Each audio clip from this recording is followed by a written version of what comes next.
Students, अज आपां आदि मनुख पत्थर युग बारे गल करांगे कि जिहड़ा आदि मनुख है उसका जन्म कदों होया। अंदाजन 3.5 लाख साल तो लैके 11,000 साल पहला तक का समय जिहड़ा आदि मनुख का समा है उसका जिहड़ा सी वो किस तरह रहिंदा सी, एक जानवरां दी तरह ओहदा जिहड़ा रहन सहन सी वो जानवरां दी तरह ही सी। उसनूं कुछ नहीं पता सी कि उसने कोई कपड़े पहनने हन कि नहीं पहने, मोस्टली वो नंगा ही रहिंदा सी।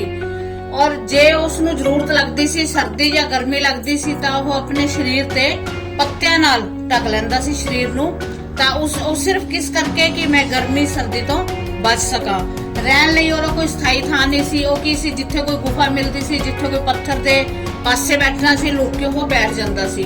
ਝੁੰਡ ਬਣਾ ਕੇ ਰਹਿੰਦਾ ਸੀ ਉਹ ਉਸ ਟਾਈਮ ਤੇ, ਕਿਉਂਕਿ ਜਿਹੜਾ ਉਹ ਝੁੰਡ ਬਣਾ ਕੇ ਕਿਉਂ ਰਹਿੰਦਾ ਸੀ, ਕਿਉਂਕਿ ਜਿਹੜੇ ਜੰਗਲੀ ਜਾਨਵਰ ਹੈ ਉਹਨਾਂ ਤੋਂ ਬਚਣ ਲਈ ਉਹਨੂੰ ਐ ਹੁੰਦਾ ਸੀ ਵੀ ਇਕੱਲਾ ਮੈਂ ਇਹਨਾਂ ਦਾ ਮੁਕਾਬਲਾ ਨਹੀਂ ਕਰ ਸਕਦਾ, ਜੇ ਅਸੀਂ ਸਾਰੇ ਇਕੱਠੇ ਹੋਵਾਂਗੇ ਤਾਂ ਮੁਕਾਬਲਾ ਕਰ ਲਾਂਗੇ। ਪਰੰਤੂ ਐ ਨਹੀਂ ਕਿ ਉਹਨੂੰ ਕੋਈ ਨੌਲੇਜ ਸੀ, ਨੌਲੇਜ ਨਹੀਂ ਸੀ, ਉਹਦਾ ਦਿਮਾਗ ਇੰਨਾ ਵਿਕਸਿਤ ਨਹੀਂ ਸੀ ਕਿ ਉਹਨੂੰ ਕੁਝ ਸਮਝ ਆਏ। ਉਹ ਜਿਸ ਤਰ੍ਹਾਂ ਜਾਨਵਰ ਰਹਿੰਦੇ ਉਸੇ ਤਰ੍ਹਾਂ ਹੀ ਉਸਦਾ ਜਾਨਵਰਾਂ ਦੀ ਤਰ੍ਹਾਂ ਉਸਦਾ ਰਹਿਣ ਸਹਿਣ ਸੀ। ਹੌਲੀ ਹੌਲੀ ਕੀ ਹੋਇਆ, ਜਿਵੇਂ ਜਿਵੇਂ ਸਮਾਂ ਬਦਲਦਾ ਗਿਆ ਤਾਂ ਉਵੇਂ ਉਵੇਂ ਚੇਂਜ ਹੁੰਦੀ ਗਈ। ਤਾਂ ਇਹ ਆਪਣਾ ਜਿਹੜਾ ਪੱਥਰ ਯੁੱਗ ਹੈ, ਪੁਰਾਤਨ ਪੱਥਰ ਯੁੱਗ, ਇਹ ਤਿੰਨ ਯੁੱਗ ਹੈ ਜਿਹੜੇ ਤਿੰਨਾਂ 'ਚ ਤਬਦੀਲ ਹੋ ਗਈ। ਇੱਕ ਪੁਰਾਤਨ ਪੱਥਰ ਯੁੱਗ ਬਣਿਆ, ਇੱਕ ਮੱਧ ਪੱਥਰ ਯੁੱਗ ਬਣਿਆ, ਇੱਕ ਨਵਾਂ ਪੱਥਰ ਯੁੱਗ। ਇਸ ਵਿੱਚ ਕੇ ਤਿੰਨ ਯੁੱਗ ਹਨ। ਪਹਿਲਾ ਯੁੱਗ ਜਿਹੜਾ ਹੈ ਉਹ ਪੁਰਾਤਨ ਪੱਥਰ ਯੁੱਗ ਹੈ, ਦੂਜਾ ਜਿਹੜਾ ਯੁੱਗ ਹੈ ਉਹ ਮੱਧ ਪੱਥਰ ਯੁੱਗ ਹੈ, ਤੀਸਰਾ ਹੈ ਨਵਾਂ ਪੱਥਰ ਯੁੱਗ, ਜਿਹਦੇ ਵਿੱਚ ਆਪਾਂ ਹੁਣ ਅੱਗੇ ਤੋਂ ਅੱਗੇ ਚੱਲ ਰਹੇ ਹਾਂ। ਤਾਂ ਜਿਹੜਾ ਪੁਰਾਤਨ ਪੱਥਰ ਯੁੱਗ ਦਾ ਸਮਾਂ ਸੀ ਉਹ ਸੀਗਾ ਅੰਦਾਜ਼ਨ 3.5 ਲੱਖ ਸਾਲ ਤੋਂ 11,000 ਸਾਲ ਪਹਿਲਾਂ ਤੱਕ ਦਾ ਸਮਾਂ, ਜੋ ਕਿ ਮੈਂ ਤੁਹਾਨੂੰ ਹੁਣੀ ਪਹਿਲਾਂ ਵੀ ਦੱਸ ਚੁੱਕੀ ਹਾਂ। ਪਹਿਲਾਂ ਤੁਸੀਂ ਪੁਰਾਤਨ ਪੱਥਰ ਯੁੱਗ ਦੇ ਜਿਹੜਾ ਸੀ ਮਨੁੱਖ ਸੀ ਉਹਦੇ ਬਾਰੇ ਸੁਣੋ ਕਿ ਉਹ ਕਿਸ ਤਰ੍ਹਾਂ ਰਹਿੰਦਾ ਸੀ। ਉਹਦਾ ਜਿਹੜਾ ਰਹਿਣ ਸਹਿਣ ਮੈਂ ਲਿਖ ਕੇ ਸਾਹਮਣੇ ਇਸੇ ਕਰਕੇ ਲਿਖਿਆ, ਜਾਨਵਰਾਂ ਵਰਗਾ ਸੀ, ਉਹ ਜਾਨਵਰਾਂ ਦੀ ਤਰ੍ਹਾਂ ਰਹਿੰਦਾ ਸੀ। ਉਸਨੂੰ ਕੋਈ ਵੀ ਨੌਲੇਜ ਨਹੀਂ ਸੀ ਕਿ ਉਸਨੇ ਕੀ ਖਾਣਾ ਹੈ, ਕੀ ਪੀਣਾ ਹੈ। ਉਹ ਜੋ ਉਹਨੂੰ ਮਿਲ ਜਾਂਦਾ ਸੀ ਉਹੀ ਖਾ ਲੈਂਦਾ ਸੀ। ਉਹ ਕੱਚਾ ਮਾਸ ਖਾਂਦਾ ਸੀ। ਕੋਈ ਜਾਨਵਰ ਮਿਲਦਾ ਸੀ ਉਹਦੇ ਉੱਤੇ ਪੱਥਰ ਮਾਰ ਦਿੰਦਾ ਸੀ, ਚੱਕ ਕੇ ਜਿਹੜਾ ਡਲਾ ਪੱਥਰ ਆਇਆ ਮਾਰ ਦਿੰਦਾ ਤੇ ਉਹਨੂੰ ਚੱਕ ਕੇ ਉਹ ਖਾ ਜਾਂਦਾ ਸੀ।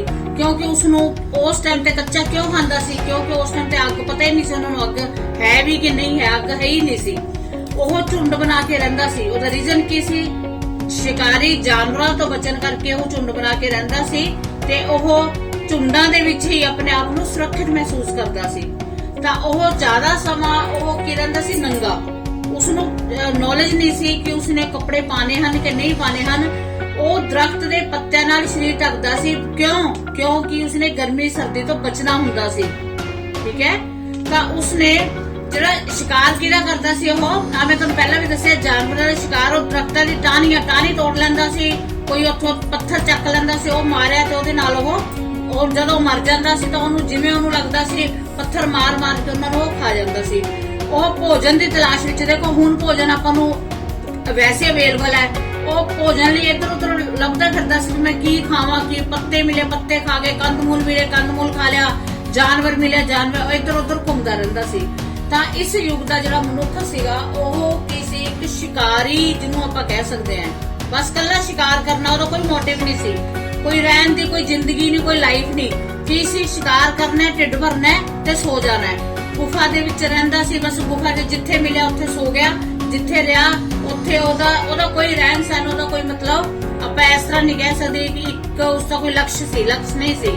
ਤਾਂ ਉਸ ਯੁੱਗ ਦੇ ਮਨੁੱਖ ਨੂੰ ਕੀ ਕਿਹਾ ਜਾਂਦਾ ਸੀ? ਸ਼ਿਕਾਰੀ ਜਾਂ ਖਾਦ ਸੰਗ੍ਰਹਿਕ। ਖਾਦ ਸੰਗ੍ਰਹਿਕ ਦਾ ਮਤਲਬ ਸਿਰਫ ਭੋਜਨ ਨੂੰ ਇਕੱਠਾ ਕਰਨਾ, ਭੋਜਨ ਨੂੰ ਇਕੱਠਾ ਕਰਨਾ ਨਾਮ ਨਾਲ ਜਾਣਿਆ ਜਾਂਦਾ ਸੀ। ਠੀਕ ਹੈ। ਜਿਵੇਂ ਸ਼ੇਰ ਹੋ ਗਏ, ਬਘਿਆੜ ਹੋ ਗਏ, ਕੁੱਤੇ ਬਿੱਲੀ ਹੋ ਗਏ, ਮਤਲਬ ਸਿਰਫ ਸਾਨੂੰ ਆ ਮਿਲ ਗਿਆ ਸੀ, ਆ ਖਾ ਲਿਆ। ਤਾਂ ਇੰਗਲਿਸ਼ ਵਿੱਚ ਜਿਹੜੇ ਪੁਰਾਤਨ ਪੱਥਰ ਯੁੱਗ ਦਾ ਜਿਹੜਾ ਨਾਮ ਹੈ ਉਹ ਹੈ ਪੈਲੀਓਲਿਥਿਕ ਪੀਰੀਅਡ ਕਿਹਾ ਜਾਂਦਾ ਹੈ। ਠੀਕ ਹੈ। ਪੈਲੀਓਲਿਥਿਕ ਪੀਰੀਅਡ ਕਿਹਾ ਜਾਂਦਾ ਹੈ। ਤਾਂ ਯੂਨਾਨੀ ਨੇ ਪੈਲੀਓ ਤੋਂ ਕੀ ਭਾਵ ਹੈ? ਪੈਲੀਓ ਤੋਂ ਹੈ ਪੁਰਾਣਾ, ਲਿਥਿਕ ਤੋਂ ਭਾਵ ਹੈ ਪੱਥਰ, ਪੁਰਾਣਾ ਪੱਥਰ ਯੁੱਗ, ਭਾਵ ਪੁਰਾਣਾ ਪੱਥਰ ਯੁੱਗ। ਤਾਂ ਇਸ ਪੁਰਾਤਨ ਪੱਥਰ ਯੁੱਗ ਬਾਰੇ ਤੁਹਾਨੂੰ ਮੈਂ ਦੱਸਿਆ। ਇਹ ਕੌਣ ਹੈ ਪੁਰਾਤਨ ਪੱਥਰ ਯੁੱਗ ਵਾਲੇ? ਆਪਣੇ ਹੀ ਪੂਰਵਜ, ਜਿਨ੍ਹਾਂ ਤੋਂ ਆਪਣਾ ਜਨਮ ਹੋਇਆ ਹੈ, ਇਹ ਆਪਣੇ ਹੀ ਵੱਡ ਵਡੇਰੇ ਪੂਰਵਜ ਹਨ।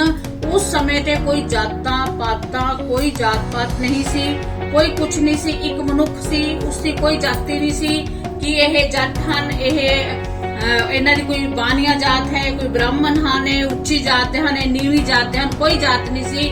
ਇੱਕ ਬਸ ਮਨੁੱਖ ਸੀ ਤੇ ਮਨੁੱਖ ਉਵੇਂ ਹੀ ਰਹਿੰਦਾ ਸੀ ਤੇ ਸਾਡੇ ਪੂਰਵਜ ਹਨ। ਉਸ ਤੋਂ ਬਾਅਦ ਕੀ ਹੋਇਆ, ਮੱਧ ਪੱਥਰ ਯੁੱਗ ਆਇਆ। ਮੱਧ ਪੱਥਰ ਯੁੱਗ ਦੇ ਵਿੱਚ ਕੀ ਹੈ ਕਿ ਇਸ ਦਾ ਜਿਹੜਾ ਸਮਾਂ ਹੈ 10,000 ਸਾਲ ਪਹਿਲਾਂ ਦਾ ਸਮਾਂ। ਇਹਦੇ ਵਿੱਚ ਇਸ ਯੁੱਗ ਨਾਲੋਂ ਕੁਝ ਚੇਂਜਸ ਹੋਈਆਂ। ਇਹ ਤਾਂ ਆਪਾਂ ਨੂੰ ਪਤਾ ਹੈ, ਆਪਾਂ ਜਦੋਂ ਰਹਿੰਦੇ ਆ ਆਪਾਂ ਤਾਂ ਆਪਣੇ ਵਿੱਚ ਜਿਹੜੇ ਆਪਣੇ ਪੂਰਵਜ ਕਰਦੇ ਸੀ ਉਹਨਾਂ ਨਾਲੋਂ ਆਪਾਂ ਜ਼ਿਆਦਾ ਅੱਗੇ ਆ, ਆਪਣੇ ਤੋਂ ਜ਼ਿਆਦਾ ਅੱਗੇ ਆਪਣੇ ਬੱਚੇ ਹੋਣਗੇ। ਤਾਂ ਉਸ ਦੇ ਵਿੱਚ ਇਹਨਾਂ ਨਾਲੋਂ ਕੁਝ ਚੇਂਜ ਆਇਆ ਕਿ ਪੁਰਾਤਨ ਪੱਥਰ ਯੁੱਗ ਤੋਂ ਬਾਅਦ ਕਿਹੜਾ ਯੁੱਗ ਦਾ ਜਨਮ ਹੋਇਆ, ਮੱਧ ਪੱਥਰ ਯੁੱਗ ਦਾ ਜਨਮ ਹੋਇਆ।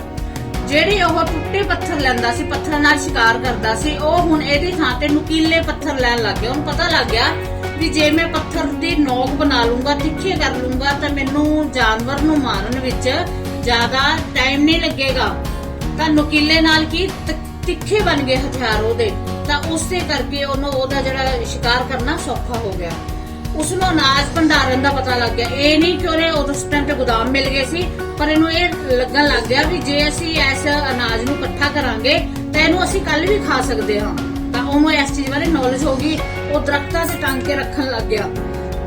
ਅੱਗੇ ਹੈ ਉਹ ਗੁਫਾਵਾਂ ਵਿੱਚ, ਜਿਹੜਾ ਪੁਰਾਤਨ ਪੱਥਰ ਯੁੱਗ ਦਾ ਸੀ ਉਹ ਕਿੱਥੇ ਰਹਿੰਦਾ ਸੀ, ਗੁਫਾ ਵਿੱਚ। ਇਹਨੇ ਗੁਫਾਵਾਂ ਦੀ ਥਾਂ ਤੇ ਕੀ ਕੀਤਾ, ਲੱਕੜੀ ਬਾਂਸ ਦੀ ਝੌਂਪੜੀ ਬਣਾ ਕੇ ਰਹਿਣ ਲੱਗ ਗਿਆ। ਤਾਂ ਹੁਣ ਤੁਸੀਂ ਦੇਖੋ, ਇੱਕ ਨੇ ਪੱਥਰਾਂ ਦੇ ਕੋਲੇ ਰਹਿਣਾ, ਜਿੱਥੇ ਮਰਜ਼ੀ ਗਿਆ, ਜਿੱਥੇ ਪੱਥਰ ਲੱਭਿਆ ਉਹਦੇ ਪਿੱਛੇ ਬੈਠ ਗਿਆ। ਇੱਕ ਕੀ ਹੈ ਜਿਹਨੇ ਲੱਕੜੀ ਬਾਂਸ ਦੀ ਝੌਂਪੜੀ ਬਣਾ ਲਈ ਤਾਂ ਉਹਦਾ ਜੀਵਨ ਕੀ ਸਥਾਈ ਹੋ ਗਿਆ ਵੀ ਮੇਰੀ ਝੌਂਪੜੀ ਇੱਥੇ ਬਣੀ ਹੈ, ਮੈਂ ਸ਼ਾਮ ਨੂੰ ਇੱਥੇ ਹੀ ਵਾਪਸ ਆਣਾ ਝੌਂਪੜੀ 'ਚ। ਤਾਂ ਉਸ ਦਾ ਜੀਵਨ ਕੀ ਹੋ ਗਿਆ, ਸਥਿਰ ਹੋ ਗਿਆ। ਉਹਦੇ ਨਾਲੋਂ ਇਹਦੇ ਨਾਲੋਂ ਕੁਝ ਸਥਿਰ ਹੋ ਗਿਆ ਜੀਵਨ। ਜਿਹੜਾ ਭੱਜਿਆ ਫਿਰਦਾ ਸੀ ਉਹਦੇ ਨਾਲੋਂ ਕੁਝ ਹੋ ਗਿਆ। ਤਾਂ ਕੀ ਹੈ ਕਿ ਦੋ ਪੱਥਰ, ਫਿਰ ਉਹਨੇ ਕੀ ਕੀਤਾ ਕਿ ਜਦੋਂ ਦੋ ਪੱਥਰ ਦੀ ਰਗੜ ਨਾਲ ਉਹਨੂੰ ਪਤਾ ਲੱਗਿਆ ਵੀ ਇਹਦੇ ਵਿੱਚ ਕੋਈ ਚੀਜ਼ ਨਿਕਲੀ, ਅੱਗ ਹੈ, ਤਾਂ ਉਹਨੂੰ ਅੱਗ ਦੀ ਹੌਲੀ ਹੌਲੀ ਸਮਝ ਆਈ। ਤਾਂ ਉਹ ਭੋਜਨ ਨੂੰ ਜਿਹੜੇ ਕੱਚਾ ਖਾਂਦੇ ਸੀ ਉਹ ਪਕਾ ਕੇ ਖਾਣ ਲੱਗ ਗਿਆ। ਤਾਂ ਇਹਦੇ ਵਿੱਚ ਪੁਰਾਤਨ ਪੱਥਰ ਯੁੱਗ ਤੋਂ ਕੁਝ ਚੇਂਜਸ ਆ ਗਿਆ। ਐਸੇ ਯੁੱਗ ਦੇ ਵਿੱਚ ਪਹੀਏ ਦੀ ਖੋਜ ਕੀਤੀ। ਉਹਨੇ ਦੇਖਿਆ ਜਿਹੜੀ ਗੋਲ ਚੀਜ਼ ਹੈ ਜੇ ਉਹਨੂੰ ਰੋੜੀ ਜਾਵੇ ਤਾਂ ਬਹੁਤ ਦੂਰ ਤੱਕ ਜਾਂਦੀ ਹੈ। ਤਾਂ ਉਹਨੇ ਗੋਲ ਪਹੀਏ ਦੀ ਖੋਜ ਕੀਤੀ, ਜਿਹਨੇ ਕਿ ਸਾਡੇ ਮਸ਼ੀਨੀ ਯੁੱਗ ਨੂੰ ਪਹਿਲਾ ਕਦਮ, ਆਪਣਾ ਮਸ਼ੀਨੀ ਯੁੱਗ ਵਿੱਚ, ਨਵੇਂ ਪੱਥਰ ਯੁੱਗ ਦਾ ਜਾਂ ਆਪਣੇ ਆਧੁਨਿਕ ਯੁੱਗ ਦਾ ਮਸ਼ੀਨੀ ਯੁੱਗ ਵਿੱਚ ਪਹਿਲਾ ਕਦਮ ਬਣਿਆ ਸੀ। ਠੀਕ ਹੈ। ਤਾਂ ਪਹੀਏ ਦੀ ਖੋਜ ਨੇ ਉਹਦਾ ਜੀਵਨ ਹੀ ਬਦਲ ਦਿੱਤਾ। ਕਿੱਥੇ ਉਹ ਹੌਲੀ ਹੌਲੀ ਖਿੱਚ ਕੇ ਚੀਜ਼ਾਂ ਨੂੰ ਲੈ ਕੇ ਜਦੋਂ ਉਹਦਾ ਪੂਰਾ ਜ਼ੋਰ ਲੱਗ ਜਾਂਦਾ ਸੀ, ਕਿਤੇ ਪਹੀਏ ਨਾਲ ਉਹਨੇ ਗੱਡੇ ਰੇੜੇ ਮਤਲਬ ਹੌਲੀ ਚੀਜ਼ਾਂ ਪਾ ਕੇ ਬਾਂਸ ਤੇ ਜਿਹੜੇ ਸੀਗੇ ਬੰਦੇ ਸੀਗੇ ਉਹਨਾਂ ਦੀ ਤਾਰਾਂ ਬਣਾ ਕੇ ਉਹਨਾਂ ਨੂੰ ਗੁੰਦ ਕੇ ਤੇ ਉਹ ਖਿੱਚ ਕੇ ਅਸਮਾਨ ਨੂੰ ਅੱਗੇ ਪਿੱਛੇ ਲਿਜਾਣ ਲੱਗ ਗਿਆ, ਜਿਹਦੇ ਨਾਲ ਉਸ ਦੇ ਜੀਵਨ ਵਿੱਚ ਕਾਫੀ ਚੇਂਜ ਆਈ।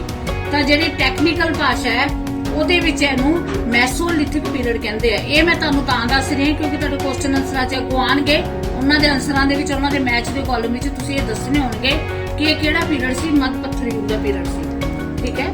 ਤਾਂ ਇਹ ਮੈਨੂੰ ਉਮੀਦ ਹੈ ਤੁਹਾਨੂੰ ਦੋਨੇ ਯੁੱਗ ਸਮਝ ਆ ਗਏ ਹੋਣੇ। ਹੁਣ ਆਪਾਂ ਆਉਂਦੇ ਹਾਂ ਨੈਕਸਟ ਯੁੱਗ ਤੇ, ਨਵਾਂ ਪੱਥਰ ਯੁੱਗ।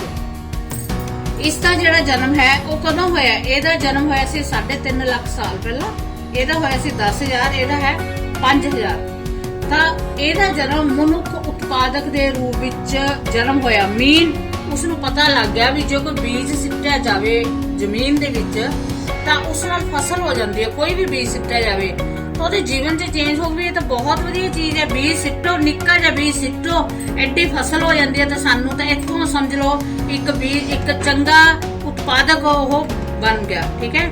ਫਿਰ ਕੀ ਸੀ, ਇੱਥੇ ਉਹਨੂੰ ਭੋਜਨ ਨਹੀਂ ਮਿਲਿਆ ਸੀ ਉਸ ਵਿੱਚ। ਇਹਦੇ ਵਿੱਚ ਉਹਨੂੰ ਭੋਜਨ ਦਾ ਪਕਾ ਕੇ ਪਤਾ ਲੱਗਣ ਲੱਗ ਗਿਆ। ਹੁਣ ਇਹਦੇ ਵਿੱਚ ਪਕਾਉਣ ਦੇ ਨਾਲ ਉਹਨੂੰ ਐ ਹੋਇਆ ਵੀ ਮੈਂ ਇਹ ਭੋਜਨ ਕਿਸੇ ਭਾਂਡੇ ਵਿੱਚ ਖਾਵਾਂ, ਤਾਂ ਹੱਥ ਦੇ ਮਿੱਟੀ ਦੇ ਭਾਂਡੇ ਬਣਾਉਣ ਲੱਗ ਗਿਆ। ਹੱਥ ਦੇ ਮਿੱਟੀ ਦੇ ਭਾਂਡੇ ਬਣਾ ਕੇ ਉਹਨੂੰ ਧੁੱਪੇ ਰੱਖ ਦਿੰਦਾ ਸੀ। ਧੁੱਪੇ ਰੱਖ ਕੇ ਉਹ ਧੁੱਪੇ ਜਦੋਂ ਸੁੱਕ ਜਾਂਦੇ ਸੀ ਭਾਂਡੇ, ਫਿਰ ਉਹਨਾਂ ਵਿੱਚ ਉਹ ਪਾ ਕੇ ਖਾਣ ਲੱਗ ਗਿਆ। ਉਹਨੂੰ ਇਹ ਨਹੀਂ ਸੀ ਅੰਦਰ ਮਿੱਟੀ ਜਾਈ ਜਾਂਦੀ ਜਾਂ ਕੀ ਹੈ, ਉਹ ਯੂਜ਼ ਕੀਤੇ ਤੇ ਸਿੱਟਦੇ ਵੀ ਮਿੱਟੀ ਵਾਧੂ। ਉਹ ਕੋਈ ਐ ਤਾਂ ਹੈ ਨਹੀਂ ਸੀ ਕੋਈ ਉਹਦੇ ਲਈ ਕੋਈ ਏਰੀਆ ਸੀ ਜਾਂ ਕੋਈ ਜ਼ਮੀਨ ਖਰੀਦੀ ਹੋਈ ਸੀ, ਜਿੱਥੇ ਸੀ ਉੱਥੇ ਕਰੀ ਜਾਂਦੇ ਸੀ। ਹੌਲੀ ਜਦੋਂ ਇਹ ਚੱਲਦਾ ਗਿਆ ਤਾਂ ਪਹੀਏ ਦੀ ਖੋਜ, ਤੁਹਾਨੂੰ ਮੈਂ ਦੱਸਿਆ ਇੱਥੇ ਪਹੀਏ ਦੀ ਖੋਜ ਉਹਨਾਂ ਨੇ ਕਰ ਲਈ ਸੀ। ਤਾਂ ਉਹਨੇ ਚੱਕ ਦੇ ਬਰਤਨ ਬਣਾਉਣ ਲੱਗ ਗਿਆ। ਜਿਹੜੀ ਚੱਕ ਹੁੰਦੀ ਹੈ ਜਿਵੇਂ ਆਪਾਂ ਘੁਮਿਆਰ ਬਣਾਉਂਦੇ ਆ, ਤਾਂ ਉਹ ਗੋਲ ਉਹ ਵੀ ਚੱਕਾ ਹੀ ਹੁੰਦਾ ਨਾ, ਉਸ ਤੇ ਜਦੋਂ ਬਰਤਨ ਬਣਾਉਣ ਲੱਗਿਆ ਤਾਂ ਉਹ ਬਰਤਨ ਮਜ਼ਬੂਤ ਬਣਨ ਲੱਗ ਗਏ। ਜਿਹੜੇ ਅੱਜ ਕੱਲ ਵੀ ਆਪਾਂ ਘੜਾ ਵਗੈਰਾ ਯੂਜ਼ ਕਰਦੇ ਆ ਉਸ ਤਰ੍ਹਾਂ ਦੇ ਬਰਤਨ ਕਰਨ ਲੱਗੇ। ਹੁਣ ਇਹਦੇ ਪਹੀਏ ਦੀ ਦੇਖੋ, ਪਹੀਏ ਨਾਲ ਉਹਨੂੰ ਬਰਤਨਾਂ ਦਾ ਪਤਾ ਲੱਗ ਗਿਆ। ਚੇਂਜਸ ਹੋ ਗਈ, ਕਾਫੀ ਚੇਂਜ ਹੋ ਗਈ। ਅੱਗੇ ਜਿੱਥੇ ਉਹ ਰਹਿੰਦਾ ਸੀ ਪਹਿਲਾਂ, ਉਹ ਜਿਹੜੀ ਗੁਫਾ 'ਚ ਰਹਿੰਦਾ ਸੀ, ਫਿਰ ਮੈਂ ਦੱਸਿਆ ਝੌਂਪੜੀ ਬਣਾ ਲਈ। ਹੁਣ ਉਹਨੇ ਝੌਂਪੜੀ ਨੂੰ ਡੈਕੋਰੇਸ਼ਨ ਕਰਨੀ ਸ਼ੁਰੂ ਕਰਤੀ। ਕਿਵੇਂ? ਉਹ ਜਿਹੜਾ ਚਿੱਤਰਕਾਰੀ ਕਰਨ ਲੱਗ ਗਿਆ। ਜਿਹੜੇ ਜਾਨਵਰ ਦੇਖਦਾ ਸੀ ਉਹਨਾਂ ਦੀ ਕੋਈ ਜਾਨਵਰ ਨੂੰ ਮਾਰ ਰਿਹਾ ਉਹਦੀ ਚਿੱਤਰਕਾਰੀ, ਕੋਈ ਉਹਨੂੰ ਲੱਗਦਾ ਸੀ ਵੀ ਮੈਂ ਸੂਰਜ ਜਿਹੜਾ ਉੱਤੇ ਚਮਕ ਰਿਹਾ ਉਹਨੂੰ ਲੱਗਦਾ ਸੂਰਜ ਐਸ ਰੂਪ ਦਾ ਤਾਂ ਉਹਦੀ ਚਿੱਤਰਕਾਰੀ ਕਰਨ ਲੱਗ ਗਿਆ, ਉਹਦੀ ਨਾਲ ਉਹ ਸਜਾਵਟ ਕਰਨ ਲੱਗ ਗਿਆ ਘਰਾਂ ਦੀ। ਤਾਂ ਉਹਦੇ ਇੱਕ ਸਜਾਵਟ ਦੇ ਘਰ ਦੇ ਕਲਾ ਦੇ ਰੂਪ ਵਿੱਚ ਉਹਦਾ ਜਨਮ ਹੋ ਗਿਆ। ਉਸ ਤੋਂ ਬਾਅਦ ਕੀ ਹੋਇਆ, ਜਿਵੇਂ ਉਹਨੂੰ ਇੱਕ ਹਾਥੀ ਮਰਿਆ ਮਿਲਿਆ, ਉਹਨੇ ਦੰਦ ਕੱਢ ਲਏ, ਦੰਦ ਕੱਢ ਕੇ ਵੀ ਇਹ ਤਾਂ ਦੰਦ ਬਹੁਤ ਸੋਹਣੇ ਆ, ਉਹਦੇ ਚ ਮੋਰੀ ਕਰਕੇ ਗਲੇ ਚ ਪਾਏ ਤਾਂ ਉਹਨੂੰ ਐ ਹੋ ਗਿਆ ਵੀ ਇਹਦਾ ਸਾਡੇ ਗਹਿਣਾ ਬੜੇ ਸੋਹਣੇ ਲੱਗੇ ਜਾਂਦੇ ਅਸੀਂ। ਤਾਂ ਉਹਨੇ ਹਾਥੀ ਦੇ ਦੰਦ ਤੇ ਕੀਮਤੀ ਪੱਥਰ ਜਿਹੜੇ ਉਹਨੂੰ ਮਿਲਦੇ ਸੀ ਉਹਨਾਂ ਤੋਂ ਉਹਨੇ ਗਹਿਣਿਆਂ ਦੀ ਖੋਜ ਸ਼ੁਰੂ ਕਰਤੀ, ਜਿਹਦੇ ਨਾਲ ਇੱਕ ਫੈਸ਼ਨ ਸ਼ੁਰੂ ਹੋ ਗਿਆ, ਕੋਈ ਵੀ ਗਹਿਣਿਆਂ ਦਾ ਫੈਸ਼ਨ। ਉਸ ਟਾਈਮ ਤੇ ਪੁਰਖ ਜ਼ਿਆਦਾ ਗਹਿਣੇ ਪਾਉਂਦੇ ਸੀ, ਔਰਤਾਂ ਘੱਟ ਪਾਉਂਦੀਆਂ ਸੀ। ਤਾਂ ਇਸ ਸਮੇਂ ਸੱਭਿਆ ਜੀਵਨ ਦੀ ਖੋਜ ਹੋਈ, ਮਤਲਬ ਇੱਥੋਂ ਚੱਲ ਪਿਆ ਆਪਣਾ ਜੀਵਨ। ਠੀਕ ਹੈ, ਤਾਂ ਪੱਥਰ ਚਿੱਤਰ ਬਹੁਤ ਸਥਾਨਾਂ ਤੋਂ ਪ੍ਰਾਪਤ ਹੋਇਆ ਜਿੱਥੇ ਉਹਨੇ ਕੀਤੀ ਹੈ, ਕਲਾਕਾਰੀ ਕੀਤੀ ਹੈ, ਬਹੁਤ ਸਥਾਨ ਹੈ। ਬਟ ਇੱਕ ਸਥਾਨ ਹਜੇ ਵੀ ਉਹਦਾ ਸਬੂਤ ਹੈ, ਉਹ ਕਿੱਥੇ ਹੈ? ਮੱਧ ਪ੍ਰਦੇਸ਼ ਵਿੱਚ ਭੋਪਾਲ ਦੇ ਨੇੜੇ ਭੀਮਾ ਬੈਠਕ ਹੈ, ਭੀਮਾ ਬੈਠਕਾ ਹੈ। ਇਹ ਵੀ ਤੁਹਾਡੇ ਮੈਚ ਦਾ ਕਾਲਮ ਦੇ ਵਿੱਚ ਆਊਗੀ, ਇਹਨੂੰ ਤੁਸੀਂ ਨੋਟ ਕਰਨਾ ਹੈ ਵੀ ਕਿਹੜੇ ਉਸ ਦੇ ਯੁੱਗ ਦੇ ਵਿੱਚ ਭੀਮਾ ਬੈਠਕ ਸੀ। ਠੀਕ ਹੈ, ਤਾਂ ਕਹਿਣ ਦਾ ਮਤਲਬ ਹੁਣ ਮੈਂ ਦੁਬਾਰਾ ਫੇਰ ਉਸੇ ਤੇ ਆਨੀ ਹੈ ਕਿ ਪੁਰਾਤਨ ਪੱਥਰ ਯੁੱਗ ਵਿੱਚ ਮਨੁੱਖ ਇੱਕ ਜਾਨਵਰ ਦੀ ਤਰ੍ਹਾਂ ਰਹਿੰਦਾ ਸੀ। ਮੱਧ ਪੱਥਰ ਯੁੱਗ ਵਿੱਚ ਉਹਨੂੰ ਹਲਕਾ ਹਲਕਾ ਖਾ ਕੇ ਜਿੱਤੇ ਕੱਚਾ ਮਾਸ ਖਾਂਦਾ ਸੀ, ਮੱਧ ਪੱਥਰ ਯੁੱਗ ਵਿੱਚ ਉਹ ਪਕਾ ਕੇ ਖਾਣ ਲੱਗ ਪਿਆ। ਇੱਥੇ ਆ ਕੇ ਉਹ ਆਪਣੇ ਬਰਤਨਾਂ ਦਾ ਯੂਜ਼ ਕਰਨ ਲੱਗ ਗਿਆ। ਇੱਥੇ ਪੁਰਾਤਨ ਪੱਥਰ ਯੁੱਗ ਦੇ ਵਿੱਚ ਉਹ ਕਦੇ ਗੁਫਾ ਦੇ ਵਿੱਚ ਕਦੇ ਪੱਥਰਾਂ ਦੇ ਕੋਲੇ ਰਹਿੰਦਾ ਸੀ। ਇੱਥੇ ਉਹ ਝੌਂਪੜੀਆਂ ਦੇ ਵਿੱਚ ਰਹਿਣ ਲੱਗ ਗਿਆ। ਇੱਥੇ ਉਸਨੇ ਆਪਣੇ ਝੌਂਪੜੀਆਂ ਨੂੰ ਇੱਕ ਸੋਹਣਾ ਰੂਪ ਦਿੱਤਾ ਨਵੇਂ ਪੱਥਰ ਯੁੱਗ ਦੇ ਵਿੱਚ। ਠੀਕ ਹੈ, ਤਾਂ ਇੱਥੇ ਉਸਦਾ ਕੋਈ ਜੀਵਨ ਨਹੀਂ ਸੀ, ਉਹਦੀ ਕੋਈ ਲਕਸ਼ ਨਹੀਂ ਸੀ। ਇੱਥੇ ਉਹਦਾ ਇੱਕ ਲਕਸ਼ ਹੋ ਗਿਆ ਵੀ ਪਹੀਏ ਦੀ ਖੋਜ ਕੀਤੀ, ਉਹਨੇ ਇੱਕ ਲਕਸ਼ ਹੋ ਗਿਆ ਵੀ ਮੈਂ ਆਪਣੇ ਘਰਾਂ ਵਿੱਚ ਵਾਪਸ ਆਣਾ ਹੈ। ਕਿ ਉਹ ਝੌਂਪੜੀ ਬਣਾ ਕੇ ਰਹਿਣ ਲੱਗ ਗਿਆ ਸੀ ਉੱਥੇ, ਉਹਨੂੰ ਇਹ ਸੀ ਮੈਂ ਇੱਥੇ ਵਾਪਸ ਆਣਾ। ਇੱਥੇ ਉਹਦਾ ਕੋਈ ਲਕਸ਼ ਨਹੀਂ ਸੀ, ਇੱਥੇ ਲਕਸ਼ ਹੋ ਗਿਆ। ਇੱਥੇ ਉਹਨੂੰ ਆਪਣੇ ਘਰ ਨਾਲ ਪਿਆਰ ਹੋ ਗਿਆ ਕਿ ਉੱਥੇ ਕਲਾਕਾਰੀ ਕਰਨ ਲੱਗ ਗਿਆ ਵੀ ਮੇਰਾ ਇਹ ਆਪਣਾ ਘਰ ਹੈ। ਤਾਂ ਇਸ ਤਰ੍ਹਾਂ ਇਹ ਤੁਹਾਡੇ ਮੈਂ ਪੂਰਾ ਆਦਿ ਮਨੁੱਖ ਪੱਥਰ ਯੁੱਗ ਦਾ 3 ਲਾਈਨਾਂ ਦੇ ਵਿੱਚ ਮੈਂ ਤੁਹਾਨੂੰ ਪੂਰਾ ਸਮਝਾ ਦਿੱਤਾ, 3 ਪੁਆਇੰਟ ਬਣਾਏ ਹੈ ਤੇ ਉਮੀਦ ਹੈ ਤੁਹਾਨੂੰ ਇਹ ਚੰਗੀ ਤਰ੍ਹਾਂ ਸਮਝ ਆਇਆ ਹੋਣਾ। ਹੁਣ ਆਪਾਂ ਇਹ ਐਸੇ ਲੈਸਨ ਨਾਲ ਰਿਲੇਟਡ ਸਾਰੇ ਕੁਐਸਚਨ ਆਨਸਰ ਮੈਚ ਦਾ ਕਾਲਮ ਜੋ ਵੀ ਹੈ ਉਹ ਆਪਾਂ ਟੈਸਟ ਕਰਦੇ ਹਾਂ। ਫਸਟ ਕੁਐਸਚਨ ਹੈ, ਪੁਰਾਤਨ ਪੱਥਰ ਯੁੱਗ ਬਾਰੇ ਤੁਸੀਂ ਕੀ ਜਾਣਦੇ ਹੋ? ਪਹਿਲਾਂ ਆਪਾਂ ਨੇ ਬੜੀ ਡਿਟੇਲ 'ਚ ਕੀਤਾ ਇਹ ਤਾਂ ਹੁਣ ਸ਼ਾਰਟ ਦੇ ਵਿੱਚ ਆਪਣਾ ਆਨਸਰ ਲਿਖਣਾ ਹੈ ਕਿ ਪੁਰਾਤਨ ਪੱਥਰ ਯੁੱਗ ਵਿੱਚ ਆਦਿ ਮਾਨਵ ਦਾ ਰਹਿਣ ਸਹਿਣ ਜਾਨਵਰਾਂ ਵਰਗਾ ਸੀ। ਤੁਹਾਨੂੰ ਪਹਿਲਾਂ ਵੀ ਦੱਸਿਆ ਕਿ ਉਹ ਜਿਹੜਾ ਰਹਿੰਦਾ ਸੀ ਉਹ ਜਾਨਵਰਾਂ ਦੀ ਤਰ੍ਹਾਂ ਰਹਿੰਦਾ ਸੀ, ਜਾਨਵਰਾਂ ਦੀ ਤਰ੍ਹਾਂ ਹੀ ਖਾਂਦਾ ਸੀ, ਭੋਜਨ ਦੀ ਭਾਲ ਵਿੱਚ ਇੱਧਰ ਉੱਧਰ ਘੁੰਮਦਾ ਰਹਿੰਦਾ ਸੀ, ਕੱਚਾ ਮਾਸ ਖਾਂਦਾ ਸੀ ਤੇ ਉਹ ਗੁਫਾਵਾਂ ਵਿੱਚ ਰਹਿੰਦਾ ਸੀ। ਇਹ ਪੁਰਾਤਨ ਪੱਥਰ ਯੁੱਗ ਦਾ ਜੋ ਮਨੁੱਖ ਸੀ ਉਸਦਾ ਰਹਿਣ ਸਹਿਣ, ਉਸਦਾ ਖਾਣਾ ਤੇ ਉਸਦਾ ਰਹਿਣਾ ਇਸ ਤਰ੍ਹਾਂ ਦਾ ਸੀ। ਪ੍ਰਸ਼ਨ ਨੰਬਰ 2 ਹੈ, ਨਵੀਨ ਪੱਥਰ ਯੁੱਗ ਦੇ 5 ਮਹੱਤਵਪੂਰਨ ਲੱਛਣ ਦੱਸੋ। ਕਿ ਉਹਨਾਂ ਦੇ ਆਪਾਂ ਨੂੰ ਕਿੱਥੋਂ ਪਤਾ ਲੱਗਦਾ ਹੈ ਕਿ ਨਵੀਨ ਪੱਥਰ ਯੁੱਗ ਸ਼ੁਰੂ ਹੋ ਗਿਆ? ਪਹਿਲਾ ਹੈ ਉਸਦਾ ਉਤਪਾਦਕ ਦੇ ਰੂਪ ਵਿੱਚ ਜਨਮ ਹੋਇਆ। ਉਤਪਾਦਕ ਦੇ ਰੂਪ ਵਿੱਚ ਭਾਵ ਉਸਨੂੰ ਪਤਾ ਲੱਗ ਗਿਆ ਕਿ ਜੇ ਇੱਕ ਬੀਜ ਥੱਲੇ ਧਰਤੀ ਦੇ ਵਿੱਚ ਬੀਜ ਸਿੱਟਿਆ ਜਾਂਦਾ ਹੈ ਤਾਂ ਉਸ ਤੋਂ ਇੱਕ ਫਸਲ ਦਾ ਜਨਮ ਹੁੰਦਾ ਹੈ, ਉਸ ਤੋਂ ਇੱਕ ਬੂਟੇ ਦਾ ਜਨਮ ਹੁੰਦਾ ਹੈ। ਤਾਂ ਉਹ ਇੱਕ ਉਤਪਾਦਕ ਦੇ ਰੂਪ ਵਿੱਚ ਉਸਦਾ ਜਨਮ ਹੋਇਆ। ਉਹ ਚਿੱਤਰਕਾਰੀ ਭਾਵ ਕਲਾ ਪ੍ਰਦਰਸ਼ਨ ਕਰਨ ਲੱਗਾ। ਉਸਨੇ ਆਪਣੀ ਜਿੱਥੇ ਉਹ ਰਹਿੰਦਾ ਸੀ ਝੌਂਪੜੀਆਂ ਦੇ ਵਿੱਚ, ਉੱਥੇ ਉਹ ਬਣਾਉਣ ਲੱਗ ਗਿਆ, ਕਲਾ ਦਿਖਾਉਣ ਲੱਗ ਗਿਆ। ਤੁਹਾਨੂੰ ਇਸ ਤੇ ਸਕਰੀਨ ਤੇ ਵੀ ਸ਼ੋ ਹੋਏਗੀ, ਹੋ ਰਹੀ ਹੋਣੀ ਹੈ, ਤੁਸੀਂ ਉਹਨੂੰ ਧਿਆਨ ਨਾਲ ਦੇਖੋ ਕਿ ਉਸਨੇ ਕਿਸ ਤਰ੍ਹਾਂ ਦੀ ਚਿੱਤਰਕਾਰੀ ਉਸ ਟਾਈਮ ਉਹ ਕਰ ਰਿਹਾ ਸੀ। ਕਈਆਂ ਦੇ ਵਿੱਚ ਰੰਗ ਭਰ ਰਿਹਾ ਸੀ, ਕਈ ਉਸਨੇ ਜਾਨਵਰਾਂ ਦੇ ਚਿੱਤਰ, ਸੂਰਜ ਦੇ ਚਿੱਤਰ, ਇਸ ਤਰ੍ਹਾਂ ਕਰਕੇ ਉਸਨੇ ਆਪਣੀ ਚਿੱਤਰਕਾਰੀ ਬਣਾਉਣੀ ਸ਼ੁਰੂ ਕੀਤੀ। ਥਰਡ ਪੁਆਇੰਟ ਹੈ, ਉਹ ਹਾਥੀ ਦੇ ਦੰਦ ਦੇ ਕੀਮਤੀ ਪੱਥਰਾਂ ਨਾਲ ਗਹਿਣਿਆਂ ਦੀ ਵਰਤੋਂ ਕਰਨ ਲੱਗਾ। ਜਿੱਥੋਂ ਫੈਸ਼ਨ ਯੁੱਗ ਦਾ ਆਰੰਭ ਹੋਇਆ, ਉਸਨੂੰ ਹਾਥੀ ਦੇ ਦੰਦ ਜੋ ਚਮਕੀਲੇ ਸੀ ਉਹਨੂੰ ਐ ਲੱਗਿਆ ਵੀ ਇਹ ਅੱਛੇ ਹਨ, ਇਹ ਉਹਨੇ ਸ਼ੌਂਕ ਲਈ ਆਪਣੇ ਗਲੇ ਵਿੱਚ ਪਾਏ ਜਾਂ ਉਹਨੇ ਹੱਥਾਂ ਵਿੱਚ ਪਾਏ, ਤਾਂ ਉਸ ਨਾਲ ਉਸਨੂੰ ਸ਼ੌਂਕ ਪੈ ਗਿਆ ਇੱਕ ਗਹਿਣਿਆਂ ਦਾ। ਤਾਂ ਉੱਥੋਂ ਹੀ ਆਪਣੇ ਜਿਹੜਾ ਹੈ ਫੈਸ਼ਨ ਯੁੱਗ ਦਾ ਆਰੰਭ ਹੋਇਆ। ਨੈਕਸਟ ਹੈ, ਉਹ ਬਰਤਨ ਬਣਾ ਕੇ ਉਹਨਾਂ ਦਾ ਪ੍ਰਯੋਗ ਕਰਨ ਲੱਗਾ, ਜਿਹੜਾ ਕਿ ਉਸਨੂੰ ਪਤਾ ਹੀ ਨਹੀਂ ਸੀ ਕਿ ਬਰਤਨ ਵਿੱਚ ਖਾਣਾ ਖਾਂਦੇ। ਜੇ ਪੁਰਾਤਨ ਪੱਥਰ ਯੁੱਗ ਦਾ ਤਾਂ ਜਿਵੇਂ ਮਿਲਦਾ ਸੀ ਉਵੇਂ ਖਾ ਲੈਂਦਾ ਸੀ। ਮੱਧ ਪੱਥਰ ਯੁੱਗ ਦਾ ਕਿਵੇਂ ਖਾਂਦਾ ਸੀ ਕਿ ਜੋ ਖਾਣਾ ਪਕਾ ਲਿਆ, ਮਾਸ ਜਿੱਥੇ ਬਣਾਇਆ ਉੱਥੇ ਹੀ ਖਾ ਲਿਆ। ਬਟ ਜਿਹੜਾ ਨਵੀਨ ਪੱਥਰ ਯੁੱਗ ਦਾ ਸੀ ਉਹ ਬਰਤਨਾਂ ਦੇ ਵਿੱਚ ਖਾਣਾ ਰੱਖ ਕੇ ਖਾਣ ਲੱਗ ਗਿਆ। ਉਹਨੂੰ ਪਤਾ ਲੱਗ ਗਿਆ ਵੀ ਅਸੀਂ ਇਸ ਨੂੰ ਥੱਲੇ ਨਹੀਂ ਰੱਖਣਾ, ਅਸੀਂ ਬਰਤਨ ਦੇ ਵਿੱਚ ਯੂਜ਼ ਕਰਨਾ ਹੈ। ਨੈਕਸਟ ਹੈ ਪੁਆਇੰਟ, ਪਹੀਏ ਤੇ ਖੇਤੀਬਾੜੀ ਦੀ ਖੋਜ ਨੇ ਨਵੀਨ ਪੱਥਰ ਯੁੱਗ ਦੀ ਵਿੱਚ ਦਿਸ਼ਾ ਹੀ ਬਦਲ ਦਿੱਤੀ। ਪਹੀਏ ਦੀ ਖੋਜ ਨਾਲ ਬਹੁਤ ਯਾਨੀ ਕਿ ਇੱਕ ਬਹੁਤ ਨਵੀਂ ਦਿਸ਼ਾ ਮਿਲੀ ਸੀ। ਇਸ ਦੇ ਰਿਲੇਟਡ ਜਿੰਨੀ ਵੀ ਹੈ ਤੁਹਾਨੂੰ ਇਹਦੇ ਵਿੱਚ ਸ਼ੋ ਹੋ ਰਿਹਾ ਹੋਣਾ ਹੈ, ਧਿਆਨ ਨਾਲ ਵੀਡੀਓ ਨੂੰ ਦੇਖੋ। ਹਰ ਚੀਜ਼ ਦਾ ਤੁਹਾਨੂੰ ਇੱਕ ਇੱਕ ਚੀਜ਼ ਤੁਹਾਡੇ ਸਾਹਮਣੇ ਆ ਰਹੀ ਹੈ ਸਕਰੀਨ ਤੇ। ਨੈਕਸਟ ਕੁਐਸਚਨ ਹੈ ਆਪਣਾ, ਮੱਧ ਪੱਥਰ ਯੁੱਗ ਬਾਰੇ ਤੁਸੀਂ ਕੀ ਜਾਣਦੇ ਹੋ? ਮੱਧ ਪੱਥਰ ਯੁੱਗ ਬਾਰੇ ਤੁਸੀਂ ਕੀ ਜਾਣਦੇ ਹੋ? ਤਾਂ ਹੁਣ ਮੱਧ ਪੱਥਰ ਯੁੱਗ ਵਿੱਚ ਗੁਫਾ ਦੀ ਬਜਾਏ ਜਿਹੜਾ ਮਨੁੱਖ ਸੀ ਉਹ ਲੱਕੜੀ ਤੇ ਬਾਂਸ ਦੀ ਝੌਂਪੜੀ ਵਿੱਚ ਰਹਿਣ ਲੱਗਾ। ਠੀਕ ਹੈ, ਗੁਫਾ ਦੀ ਰਹਿਣ ਦੀ ਬਜਾਏ ਪਹਿਲਾਂ ਗੁਫਾ 'ਚ ਰਹਿੰਦਾ ਸੀ, ਹੁਣ ਉਹ ਲੱਕੜੀ ਤੇ ਬਾਂਸ ਦੀ ਝੌਂਪੜੀ ਬਣਾ ਕੇ ਰਹਿਣ ਲੱਗਾ। ਉਸ ਵਿੱਚ ਰਹਿਣ ਦੀ ਜੇਕਰ ਉਸ ਵਿੱਚ ਰਹਿਣ ਲੱਗਾ ਤਾਂ ਉਸਦਾ ਜੀਵਨ ਕੀ ਹੋ ਗਿਆ? ਇੱਕ ਸਥਾਈ ਜੀਵਨ ਹੋ ਗਿਆ। ਮਤਲਬ ਉਸ ਨੂੰ ਇਹ ਹੋ ਗਿਆ ਕਿ ਮੈਂ ਇਸ ਵਿੱਚ ਸ਼ਾਮ ਨੂੰ ਵਾਪਸ ਜਾਣਾ ਹੈ, ਆਪਣਾ ਇਹ ਇੱਕ ਘਰ ਬਣ ਗਿਆ। ਤਾਂ ਅੱਗ ਦੀ ਖੋਜ ਨਾਲ ਉਹ ਭੋਜਨ ਪਕਾ ਕੇ ਖਾਣ ਲੱਗਾ। ਜੋ ਪੁਰਾਤਨ ਮਨੁੱਖ ਸੀ ਉਹ ਕੱਚਾ ਭੋਜਨ ਖਾਂਦਾ ਸੀ, ਕੱਚਾ ਮਾंस ਖਾਂਦਾ ਸੀ, ਇਹ ਇਸਨੇ ਭੋਜਨ ਪਕਾ ਕੇ ਖਾਣ ਲੱਗ ਗਿਆ। ਤੇ ਪਹੀਏ ਦੀ ਖੋਜ ਨੇ ਉਸਦਾ ਜੀਵਨ ਬਿਲਕੁਲ ਹੀ ਬਦਲ ਦਿੱਤਾ। ਮੱਧ ਪੱਥਰ ਯੁੱਗ ਵਿੱਚ ਹੀ ਪਹੀਏ ਦੀ ਖੋਜ ਹੋਈ ਸੀ ਤਾਂ ਉਸਨੇ ਜੀਵਨ ਹੀ ਬਦਲਤਾ। ਉਹ ਨੁਕੀਲੇ ਹਥਿਆਰਾਂ ਦੀ ਵਰਤੋਂ ਕਰਨ ਲੱਗਾ। ਪਹਿਲਾਂ ਆਮ ਪੱਥਰਾਂ ਦੀ ਪੁਰਾਤਨ ਪੱਥਰ ਯੁੱਗ ਵਾਲਾ ਆਮ ਪੱਥਰ ਯੂਜ਼ ਕਰਦਾ ਸੀ, ਬਟ ਇਹ ਨੁਕੀਲੇ ਹਥਿਆਰ ਸ਼ੁਰੂ ਕਰ ਦਿੱਤੇ ਨੇ, ਤਿੱਖੇ ਹਥਿਆਰਾਂ ਦੀ ਵਰਤੋਂ ਕਰਨ ਲੱਗ ਗਿਆ। ਹੁਣ ਨੈਕਸਟ ਕੁਐਸਚਨ ਹੈ, ਪਹੀਏ ਦੀ ਖੋਜ ਨੇ ਮਨੁੱਖ ਦੀ ਕਿਸ ਤਰ੍ਹਾਂ ਸਹਾਇਤਾ ਕੀਤੀ? ਕਿਵੇਂ ਸਹਾਇਤਾ ਕੀਤੀ ਪਹੀਏ ਦੀ ਖੋਜ ਨੇ? ਇਸ ਨਾਲ ਵਿਕਾਸ ਦੀ ਗਤੀ ਤੇ ਹੋਰ ਤੇਜ਼ ਤੇ ਆਸਾਨ ਹੋ ਗਈ ਤੇ ਮਨੁੱਖ ਦਾ ਮਸ਼ੀਨੀ ਯੁੱਗ ਦੀ ਦਿਸ਼ਾ ਵਿੱਚ ਪਹਿਲਾ ਕਦਮ ਸੀ। ਹੁਣ ਬੇਟਾ ਤੁਸੀਂ ਧਿਆਨ ਦਿਓ, ਜਿੰਨੀਆਂ ਮਸ਼ੀਨਾਂ ਹਨ, ਜਿੰਨੀਆਂ ਰੇਲ ਗੱਡੀਆਂ ਹਨ, ਜਿੰਨੀਆਂ ਬੱਸਾਂ ਹਨ, ਕਾਰਾਂ ਹਨ, ਜੋ ਵੀ ਹੈ ਸਭ ਦੇ ਵਿੱਚ ਕੀ ਚੱਲਦਾ ਹੈ? ਪਹੀਆ। ਤਾਂ ਪਹੀਏ ਦੀ ਖੋਜ ਨੇ ਦੇਖ ਲਓ ਤੁਸੀਂ ਮੱਧ ਪੱਥਰ ਯੁੱਗ ਦੇ ਵਿੱਚ ਇਹਦੀ ਹੋਈ ਸੀ ਤੇ ਅੱਜ ਇਹਦੀ ਕਿੰਨੀ ਵੈਲਿਊ ਹੈ। ਇਹਨੇ ਸਾਡੇ ਵਿਕਾਸ ਦੀ ਗਤੀ ਵਿੱਚ ਬਹੁਤ ਤੇਜ਼ੀ ਲਿਆਂਦੀ ਹੈ। ਜਿਹੜਾ ਕਿ ਇੱਕ ਥਾਂ ਤੋਂ ਦੂਜੀ ਥਾਂ ਵਿੱਚ ਜਾਣ ਵਿੱਚ ਸਭ ਤੋਂ ਵੱਡਾ ਹੱਥ ਕਿਹਦਾ? ਪਹੀਏ ਦਾ ਹੱਥ ਹੈ। ਤਾਂ ਇਸ ਨੇ ਮਨੁੱਖ ਦਾ ਮਸ਼ੀਨੀ ਯੁੱਗ ਦੀ ਦਿਸ਼ਾ ਵਿੱਚ ਇਹ ਪਹਿਲਾ ਕਦਮ ਸੀ। ਨੈਕਸਟ ਹੈ ਗੁਫਾ ਚਿੱਤਰਕਾਰੀ ਬਾਰੇ ਇੱਕ ਨੋਟ ਲਿਖੋ। ਗੁਫਾ ਚਿੱਤਰਕਾਰੀ ਮੈਂ ਤੁਹਾਨੂੰ ਪਹਿਲੇ ਇਸ ਕੁਐਸਚਨ 'ਚ ਵੀ ਦੱਸੀ ਹੈ, ਸੈਕੰਡ ਕੁਐਸਚਨ 'ਚ। ਇਹਦੇ ਵਿੱਚ ਗੁਫਾ ਚਿੱਤਰਕਾਰੀ ਨਵੀਨ ਪੱਥਰ ਯੁੱਗ ਵਿੱਚ ਸ਼ੁਰੂ ਹੋਈ ਸੀ।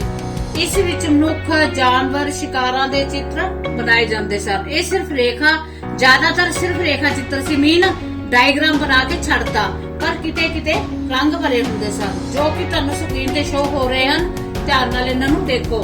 ਹੁਣ ਆਪਾਂ ਕਰਦੇ ਹਾਂ ਨੈਕਸਟ, ਸਹੀ ਮਿਲਾਨ ਕਰੋ।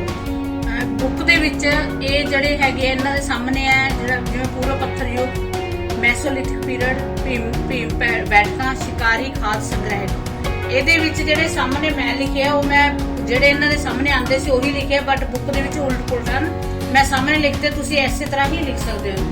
ਪੂਰਾ ਪੱਥਰ ਯੁੱਗ ਦਾ ਮਿਲਾਨ ਕੀ ਹੈ? ਪ੍ਰਾਚੀਨ ਪੱਥਰ ਯੁੱਗ ਸੇਮ ਚੀਜ਼ ਹੈ। ਠੀਕ ਹੈ।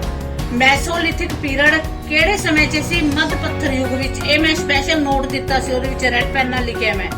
ਮੈਸੋਲਿਥਿਕ ਪੀਰੀਅਡ ਮੱਧ ਪੱਥਰ ਯੁੱਗ ਦਾ ਸਮਾਂ, ਇਸ ਨੂੰ ਮੈਸੋਲਿਥਿਕ ਪੀਰੀਅਡ ਵੀ ਕਿਹਾ ਜਾਂਦਾ ਹੈ। ਭੀਮ ਬੈਠਕ ਦੀ ਵਿਸ਼ੇਸ਼ਤਾ ਕੀ ਸੀ? ਗੁਫਾ ਚਿੱਤਰਕਾਰੀ, ਕਿਉਂਕਿ ਇਹ ਸਾਨੂੰ ਉੱਥੇ ਮਿਲੀ ਹੈ। ਇਹਦੇ ਵਿੱਚ ਮੈਂ ਤੁਹਾਨੂੰ ਇਹਦਾ ਸਪੈਸ਼ਲ ਹੀ ਇਹਦਾ ਲਿਖਾਇਆ ਹੈ। ਠੀਕ ਹੈ। ਸ਼ਿਕਾਰੀ ਖਾਦ ਸੰਗ੍ਰਹਿ ਕੌਣ ਸੀ? ਗੁਫਾ ਮਾਨਵ ਦਾ ਜਿਹੜਾ ਗੁਫਾ ਦਾ ਮਾਨਵ ਸੀ ਉਹ ਸ਼ਿਕਾਰੀ ਖਾਦ ਸੰਗ੍ਰਹਿ ਸੀ। ਅੱਗੇ ਆ ਗਿਆ ਸਹੀ ਗਲਤ। ਸਹੀ ਗਲਤ ਦੇ ਵਿੱਚ ਕੀ ਹੈ ਕਿ ਪੂਰਾ ਪੱਥਰ ਯੁੱਗ ਵਿੱਚ ਮਨੁੱਖ ਖੇਤੀ ਲਈ ਹਲ ਚਲਾਉਂਦਾ ਸੀ। ਪੂਰਵ ਪੱਥਰ ਯੁੱਗ ਵਿੱਚ ਮਨੁੱਖ ਖੇਤੀ ਲਈ ਹਲ ਚਲਾਉਂਦਾ ਸੀ। ਬਿਲਕੁਲ ਗਲਤ। ਉਸ ਟਾਈਮ ਤੇ ਹਲ ਨਹੀਂ ਸੀ, ਖੇਤੀ ਦਾ ਉਹਨੂੰ ਨੌਲੇਜ ਹੀ ਨਹੀਂ ਸੀ। ਪੱਥਰ ਯੁੱਗ ਦੀ ਗੁਫਾ ਚਿੱਤਰਕਾਰੀ ਬਹੁਤ ਸਾਰੇ ਸਥਾਨਾਂ ਤੋਂ ਮਿਲੀ ਹੈ। ਬਿਲਕੁਲ ਠੀਕ, ਬਹੁਤ ਸਥਾਨਾਂ ਤੋਂ ਮਿਲੀ ਹੈ। ਨਵ ਪੱਥਰ ਯੁੱਗ ਦਾ ਅਰਥ ਆਧੁਨਿਕ ਸਮਾਂ ਹੈ। ਇਹ ਵੀ ਬਿਲਕੁਲ ਠੀਕ। ਤਾਂ ਆਪਣਾ ਇਹ ਲੈਸਨ ਕੰਪਲੀਟ ਹੋ ਗਿਆ। ਉਮੀਦ ਹੈ ਤੁਹਾਨੂੰ ਇਹ ਚੰਗੀ ਤਰ੍ਹਾਂ ਸਮਝ ਆਈ ਹੋਏਗੀ। ਜੇ ਕੁਝ ਕਿਤੋਂ ਵੀ ਲੱਗਦਾ ਹੈ, ਬਾਕੀ ਤੁਹਾਨੂੰ ਇਹਦੇ ਵਿੱਚ ਜੋ ਸਕਰੀਨ ਤੇ ਸ਼ੋ ਹੋ ਰਿਹਾ ਹੈ ਉਸ ਨਾਲ ਤੁਹਾਨੂੰ ਹੋਰ ਚੰਗੀ ਤਰ੍ਹਾਂ ਸਮਝ ਆ ਜਾਏਗਾ। ਇਹ ਵੀਡੀਓ ਨੂੰ ਪੂਰੀ ਅੱਜ ਦਾ ਜਿਹੜਾ ਟੌਪਿਕ ਹੈ ਬਹੁਤ ਇੰਟਰਸਟਿੰਗ ਟੌਪਿਕ ਸੀ, ਜਿਹਦੇ ਵਿੱਚ ਨੌਲੇਜ ਵੀ ਬਹੁਤ ਹੈ ਤੇ ਇੰਟਰਸਟਿੰਗ ਵੀ ਬਹੁਤ ਹੈ। ਤੇ ਤੁਹਾਨੂੰ ਹਰ ਚੀਜ਼ ਦੇ ਵਿੱਚ ਸਕਰੀਨ ਤੇ ਸ਼ੋ ਕਰ ਕਰਕੇ ਹਰ ਪਿਕਚਰ ਸ਼ੋ ਕੀਤੀ ਹੈ, ਉਸ ਨਾਲ ਤੁਹਾਨੂੰ ਚੰਗੀ ਤਰ੍ਹਾਂ ਸਮਝ ਆ ਗਿਆ ਹੋਣਾ ਹੈ। ਮਿਲਦੇ ਹਾਂ ਆਪਾਂ ਹੁਣ ਨੈਕਸਟ ਵੀਡੀਓ ਵਿੱਚ। Thank you so much.